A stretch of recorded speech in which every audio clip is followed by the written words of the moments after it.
जय हिंद साथियों, welcome to self study classes with Sumit Jain YouTube channel में आप सभी का स्वागत है। दोस्तों, आज के इस वीडियो में हम बाल विकास के महत्वपूर्ण प्रश्नों पर रोज चर्चा करते हैं। कठिन प्रश्नों के बारे में पढ़ते हैं जो परीक्षाओं में पिछली 5 वर्षों की परीक्षाओं में पूछे गए प्रश्न हैं, उनको पढ़ते हैं। आपको इंस्टाग्राम पर जुड़ना है, सर्च करना है Sumit Jain self study classes, ठीक है। और फेसबुक पर जुड़ना है, सुमित जैन सर्च करना है। ट्विटर से जुड़ने के लिए सुमित जैन सर्च करना है। साथ ही टेलीग्राम ग्रुप से जुड़ने के लिए सर्च करना है IAS स्टडी ट्रिक और ज्वाइन हो जाना है। कोई भी डाउट लगता है तो व्हाट्सएप से भी आप पूछ सकते हैं, जुड़ सकते हैं, ठीक है। वीडियो को सभी लोग शेयर करेंगे, जो भी हमारे नए साथी हैं वो सब्सक्राइब कर लेना। और ये निरंतर सीरीज चलती है आपकी, ठीक है। दोपहर 2:30 बजे आपकी रोज क्लास आती है, तो 2:30 बजे बिल्कुल देखें और वीडियो को लाइक करके शेयर अवश्य करें और सब्सक्राइब करना ना भूलें। दोस्तों, स्टार्ट करते हैं। अब आपको 4 विकल्प यहाँ पर दिए जाएंगे, 4 में से एक का उत्तर आपको बताना होता है। निम्न में से किसका उपयोग मनोवृत्ति के परीक्षणों में किया जाता है? अभिक्षमता परीक्षण का, उपलब्धि परीक्षण का, बुद्धिमत्ता परीक्षण या फिर लिकर्ट स्केल? किसका उपयोग मनोवृत्ति के परीक्षणों में किया जाता है? प्रश्न क्रमांक 1 का उत्तर हमें बताना है। तब सभी लोगों को कमेंट में लिखकर बताना है और आपका बिल्कुल सही आंसर होगा लिकर्ट स्केल। लिकर्ट स्केल का उपयोग मनोवृत्ति के परीक्षणों में किया जाता है, यानी कि जो विकल्प नंबर आपका 4 है वो यहां पर सही होगा। अगला क्वेश्चन देखो, 3 वर्ष तक बच्चा खालिस्तान बोलने में सक्षम होता है? अक्षर बोलने में, शब्द बोलने में, व्याकरणिक रूप से पूर्ण शब्द या फिर कार्यात्मक रूप से पूर्ण शब्द? प्रश्न क्रमांक 2।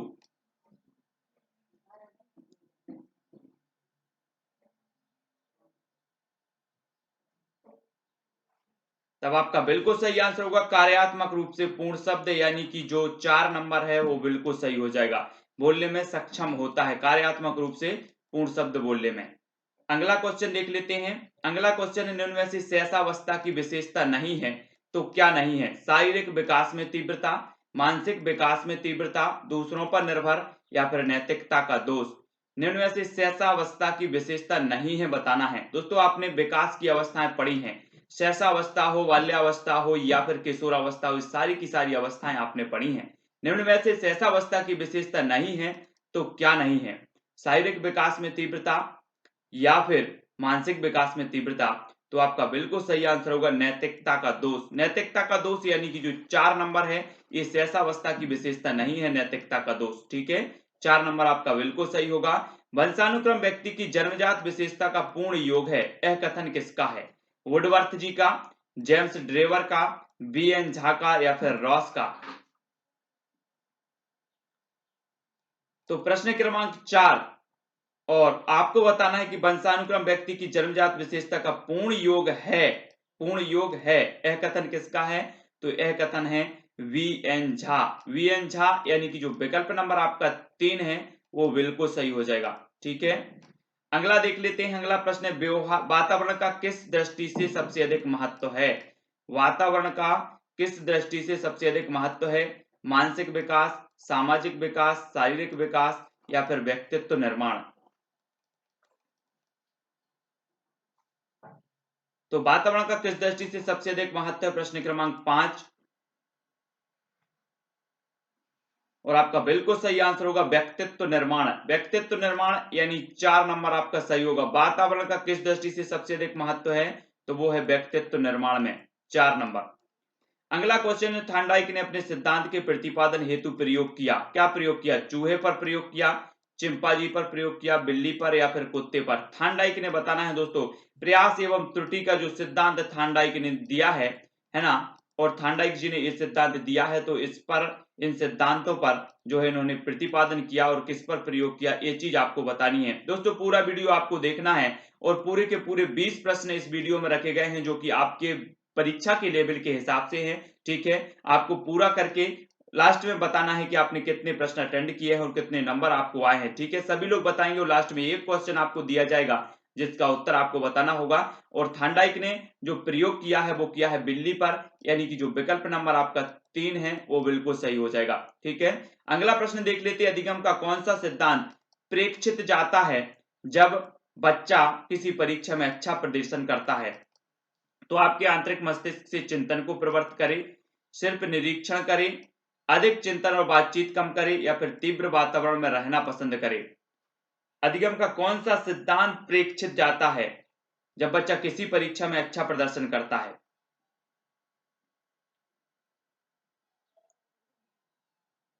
तो आपका बिल्कुल सही आंसर होगा तीव्र वातावरण में रहना पसंद करे, यानी कि जो 4 नंबर है वो बिल्कुल सही हो जाएगा।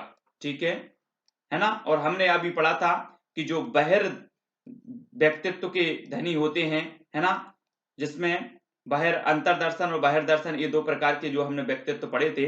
ये बहिर्दर्शन में भी देखा था कि तीव्र वातावरण में रहना पसंद करे, वहीं अधिगम का कौन सा सिद्धांत परीक्षित जाता है जब बच्चा परीक्षा में अच्छा प्रदर्शन करे, और 4 नंबर यहाँ पर आपका बिल्कुल सही हो जाएगा। अगला है बाल मनोविज्ञान के अनुसार शिक्षा के क्षेत्र में मुख्य स्थान है, तो बालक का है, अध्यापक का है, अभिभावक का है, या इनमें से कोई नहीं। बाल मनोविज्ञान के अनुसार शिक्षा के क्षेत्र में मुख्य स्थान किसका है? प्रश्न क्रमांक 8 का उत्तर बताना है।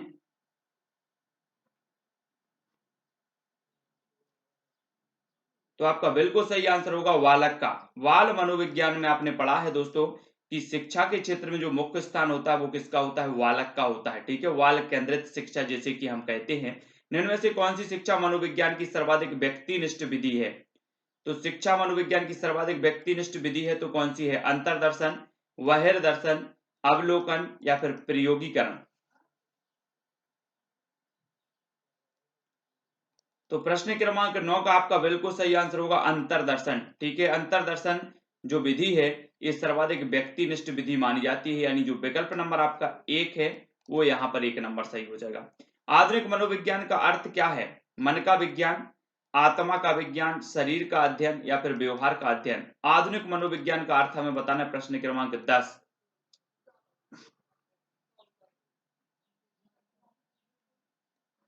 तब आपका बिल्कुल सही आंसर क्या होगा? व्यवहार का अध्ययन। व्यवहार का अध्ययन यानी 4 नंबर। ठीक है, आधुनिक मनोविज्ञान का जो अर्थ है वो क्या है? व्यवहार का अध्ययन।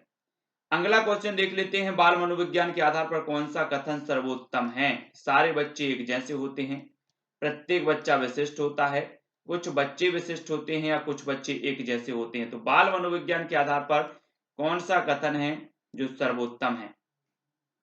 प्रश्न क्रमांक 11।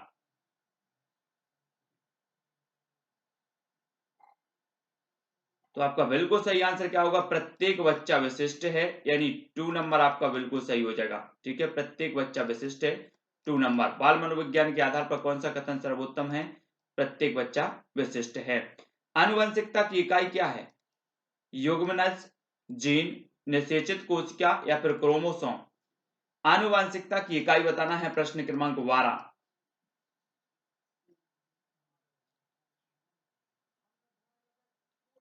और आपका बिल्कुल सही आंसर होगा जीन। जीन यानी 2 नंबर। ठीक है, आनुवंशिकता की जो इकाई है वो क्या है? जीन है।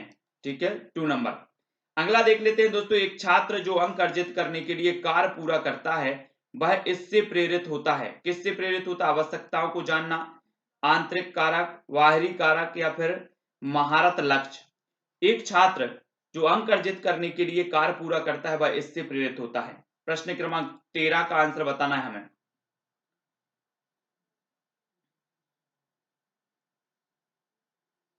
और आपका बिल्कुल सही आंसर होगा बाहरी कारक से। बाहरी कारक यानी 3 नंबर।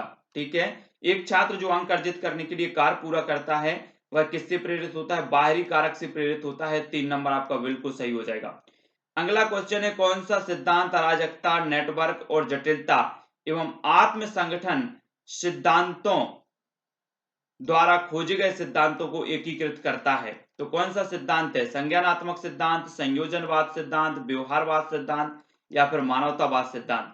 कौन सा सिद्धांत है जो अराजकता, नेटवर्क और जटिलता एवं आत्म संगठन सिद्धांतों द्वारा खोजे गए सिद्धांतों को एकीकृत करता है? प्रश्न क्रमांक 14।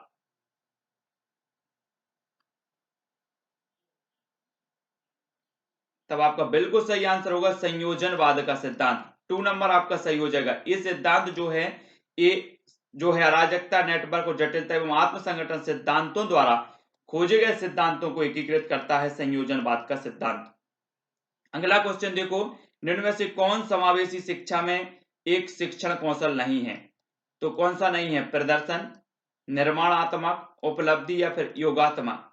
समावेशी शिक्षा आप लोग जानते होंगे, वर्तमान में प्रचलित जो शिक्षा है वो समावेशी शिक्षा और समावेशी शिक्षा में एक शिक्षण कौशल नहीं है, यहाँ 4 विकल्प में से एक का चयन करने को हमें कहा गया है। और आपका बिल्कुल सही आंसर होगा निर्माणात्मक। निर्माणात्मक यानी कि 2 नंबर सही हो जाएगा, ठीक है। निर्माणात्मक जो है कौशल नहीं है, विकल्प नंबर 2। अगला क्वेश्चन है, पियाजे की संज्ञानात्मक विकास के सिद्धांत की अंतिम अवस्था कौन सी है। आपने पता होगा दोस्तों कि पियाजे साहब ने संज्ञानात्मक विकास की जो अवस्थाएं बताई हैं, उन अवस्थाओं में हमें अंतिम अवस्था बताना है। औपचारिक संक्रियात्मक अवस्था, पूर्व संक्रियात्मक अवस्था, मूर्त संक्रियात्मक अवस्था या संवेदी पेशीय अवस्था। अंतिम अवस्था कौन सी है। ये इन्होंने 4 अवस्थाएं बताई हैं संज्ञानात्मक विकास के सिद्धांत की, और सबसे पहली जो अवस्था इन्होंने संवेदी पेशी अवस्था बताई है, लेकिन आपको अंतिम अवस्था बतानी है, और अंतिम अवस्था हो जाएगी कौन सी, औपचारिक संक्रियात्मक अवस्था। यानी कि जो विकल्प नंबर 1 है वो बिल्कुल सही हो जाएगा। औपचारिक संक्रियात्मक अवस्था ये संज्ञानात्मक विकास के सिद्धांत की अंतिम अवस्था मानी जाती है। अगला देख लेते हैं। अगला प्रश्न, निम्न में से कौन बच्चों को एक समाज में रहने के लिए सीखने में सबसे महत्वपूर्ण है। तो कौन है, व्यक्तिगत कार्यों पर काम करना, सहयोग से काम करना, पुरस्कार के लिए काम करना या फिर एकांत में काम करना।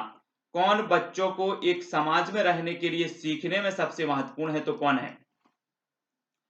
प्रश्न क्रमांक 17 का उत्तर हमें बताना है।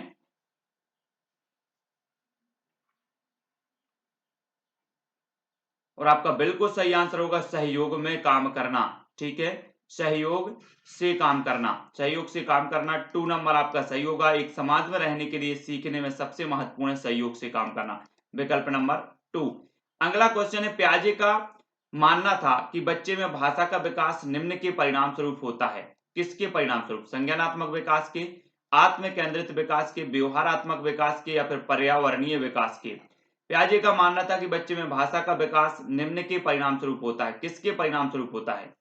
प्रश्न क्रमांक विकल्प नंबर 1, 2, 3 या फिर 4, इस प्रकार से आप कमेंट में लिखते जाएं।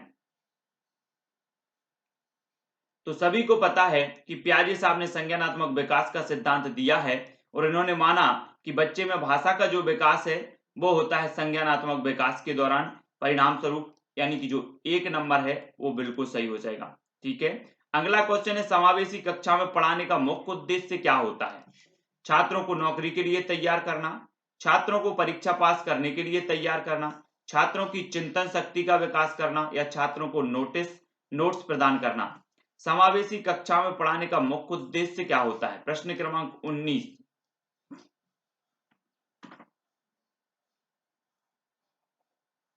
और आपका बिल्कुल सही आंसर होगा छात्रों की चिंतन शक्ति का विकास करना। प्रश्न विकल्प उत्तर नंबर जो है 3 सही हो जाएगा। छात्रों की चिंतन शक्ति का विकास करना समावेशी कक्षा में पढ़ाने का उद्देश्य होता है। अगला क्वेश्चन देख लेते, विकास में वे परिवर्तन सम्मिलित नहीं होते जो निम्न के कारण होते हैं। किसके कारण, बीमारी के कारण, अधिगम के कारण, परिपक्वता के कारण या फिर बुढ़ापा के कारण। प्रश्न क्रमांक 20, विकास में वे परिवर्तन सम्मिलित नहीं होते जो निम्न के कारण होते हैं, यानी कि बीमारी के कारण। और विकल्प नंबर जो 1 है वो बिल्कुल सही हो जाएगा। 20 प्रश्न यहाँ पर हमारे कंप्लीट होते हैं। सभी लोग जल्दी जल्दी से बताएं किसने कितने प्रश्न अटेंड किए हैं। बिल्कुल 2:30 डेली आपकी क्लास 2:30 पर होती है, 2:30 पर दोपहर।